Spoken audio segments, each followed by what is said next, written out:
Okay. I got a question about our soil, soil quality.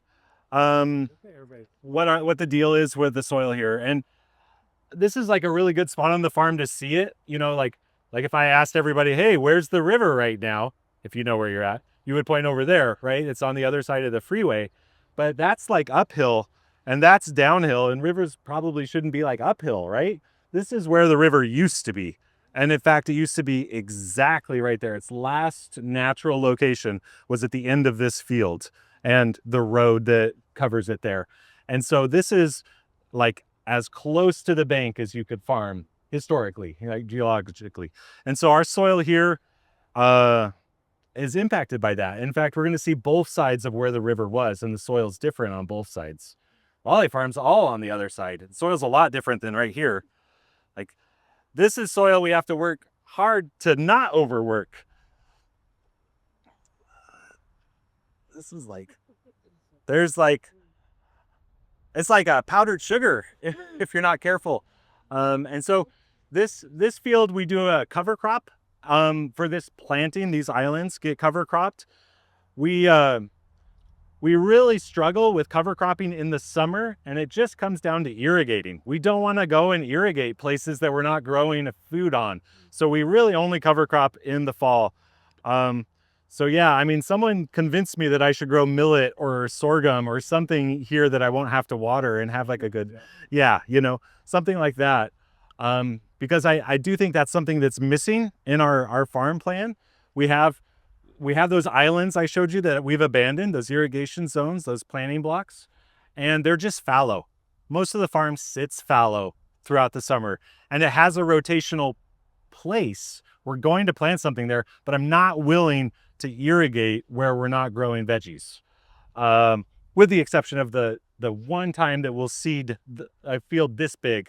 And for that, we rent the equipment from the conservation district to the no-till drill. We use a flail mower. We do what we can to just try to pump some more organic matter back into this planting, because this is a very, very, very, very, very silty. And it's heavier soil on the other side of the street, and we'll see that.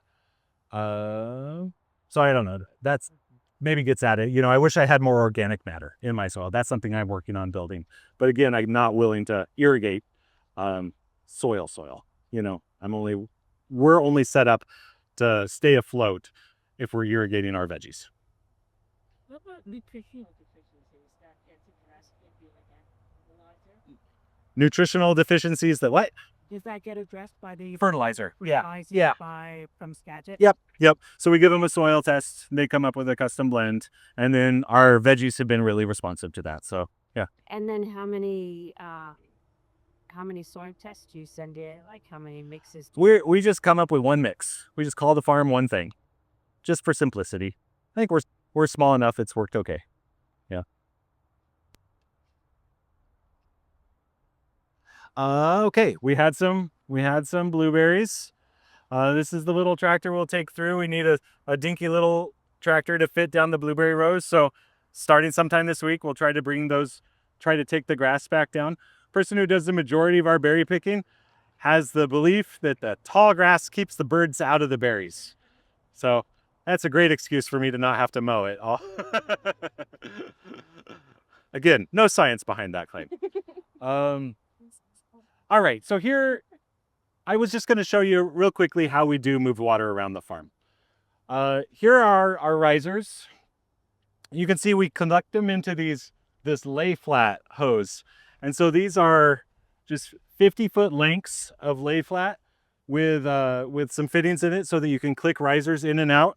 And then we have carts like these that can move it around. So you would just pull the cart right up to the irrigation line. We would walk our way down, taking the risers out of the ground. I'll just pull one real quick.